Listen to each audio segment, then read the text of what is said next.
ETF index mutual funds నేర్చుకుని stock మార్కెట్లో రాణించాలనుకుంటున్నారా? వెంటనే ఈ నెంబర్కి కాల్ చేయండి.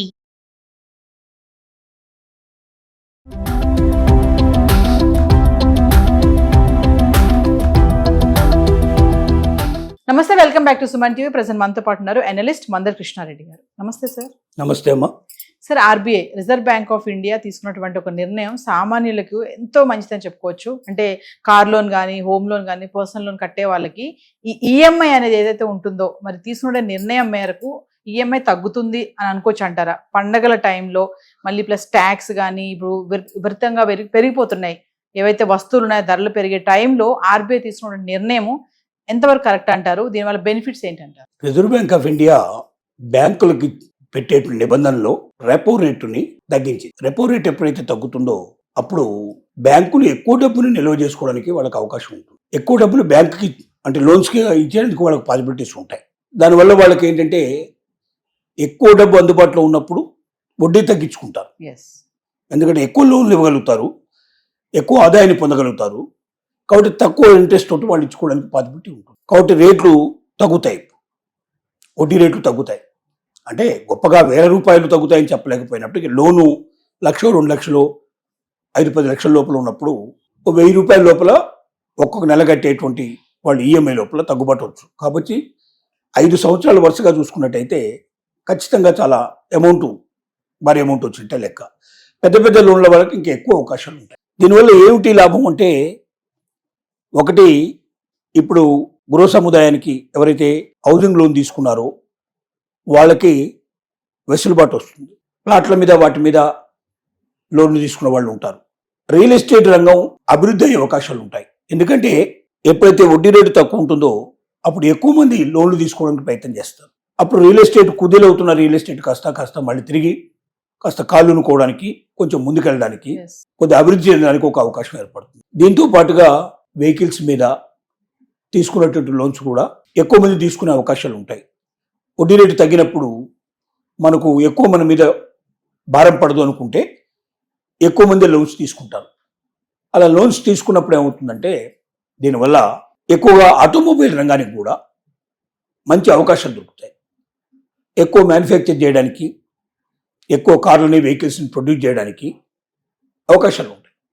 అంటే కొన్ని రంగాలు డెఫినెట్గా పుంజుకోవడానికి, బలంగా తయారు కావడానికి, ఉత్పత్తులు పెంచుకోవడానికి, లాభాలు గడించడానికి అవకాశాలు ఏర్పడతాయి.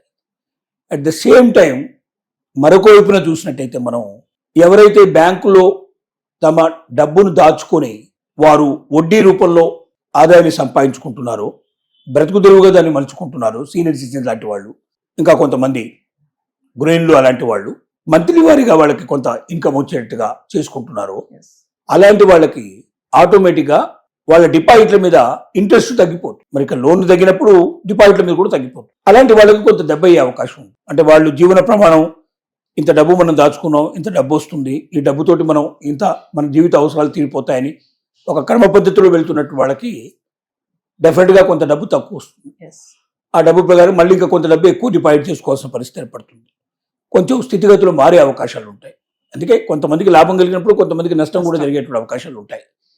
ఏది ఏమైనప్పటికీ దీనివల్ల లక్షలాది మందికి బెనిఫిట్ వచ్చే అవకాశాలు చాలా ఎక్కువ ఉన్నాయి. కొన్ని రంగాలు బాగా అభివృద్ధి చెందే అవకాశాలు ఉన్నాయి. ముఖ్యంగా రియల్ ఎస్టేట్ రంగం మీద చాలా ఎక్కువ ప్రభావం పడుతుంది. ఎందుకంటే హౌసింగ్ లోన్ ఎప్పుడైతే రేట్ ఆఫ్ ఇంట్రెస్ట్ తక్కువ ఉంటుందో ఎక్కువ మంది తీసుకునే ప్రయత్నం చేస్తారు. ఎక్కువ మంది కొనుక్కుంటే మరి అప్పుడు బెనిఫిట్ ఎక్కువగా ఆ రంగానికి వచ్చే అవకాశాలు ఉంటాయి. ఇవి కాకుండా ఇంకా కొన్ని రంగాల్లో కూడా ముఖ్యంగా ఇండస్ట్రీస్ పెట్టుకునే వాళ్ళు ఎవరైతే ఉన్నారో, కొత్తగా ఇండస్ట్రీ పెట్టేవాళ్ళు, ముఖ్యంగా ఎంఎస్ఎంఈ వాళ్ళు, మధ్య రకంగా ఉండేటువంటి ఇండస్ట్రీస్ పెట్టేవాళ్ళు, చిన్న ఇండస్ట్రీస్ పెట్టుకునేవాళ్ళు, పెద్ద పెద్ద ఇండస్ట్రీస్ కూడా స్థాపించే వాళ్ళకి వడ్డీ రేటు తక్కువగా ఉండటం వల్ల ఎక్కువ లోన్కు వెళ్ళడానికి అవకాశం ఉంటుంది. ఎక్కువ లోన్ పొందడం వల్ల పరిశ్రమల్ని చాలా పెద్దగా పెంచుకునే అవకాశాలు ఉంటాయి. ఆల్రెడీ కొన్ని ఇబ్బందులు పడుతున్నటువంటి వాళ్ళు కూడా లోనుకి ఎక్కువగా వచ్చి ఆ ఇబ్బందులు తొలగించుకునే అవకాశం ఉంటుంది.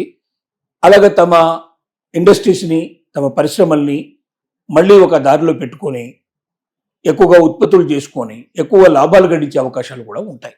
ఇది పండుగల సీజన్లో ముఖ్యంగా బాగా ఉపయోగపడుతుంది.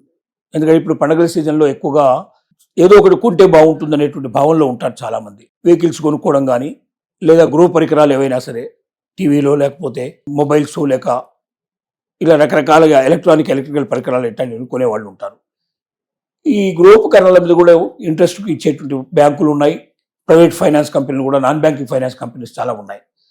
వాళ్ళందరూ ఇప్పుడు వడ్డీ రేటు తగ్గించడం వల్ల ఎక్కువ మంది లోన్లు తీసుకొని ఎక్కువగా ఆనందాన్ని సంతోషాన్ని పొందడానికి కూడా అవకాశం ఉంటుంది. సో వడ్డీ రేటు తగ్గడం వల్ల చాలా మంది మీద, కోట్ల మంది మీద ఖచ్చితంగా ఈ యొక్క ప్రభావం పడే అవకాశం ఉంది.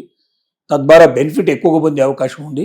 ఈ రకమైనటువంటి బెనిఫిట్స్ పొందుతూనే కొంతమంది నష్టపోవడం కూడా మనం చెప్పాం. ఎస్. ఎవరైతే వడ్డీ మీదనే ఆధారపడి బతుకుతున్నారో వాళ్ళకి మాత్రం కొద్దిగా Yes. ఇంట్రెస్ట్ తగ్గడం వల్ల ఇబ్బందులు కూడా ఎదుర్కొనే అవకాశాలు ఉన్నాయి. Thank you.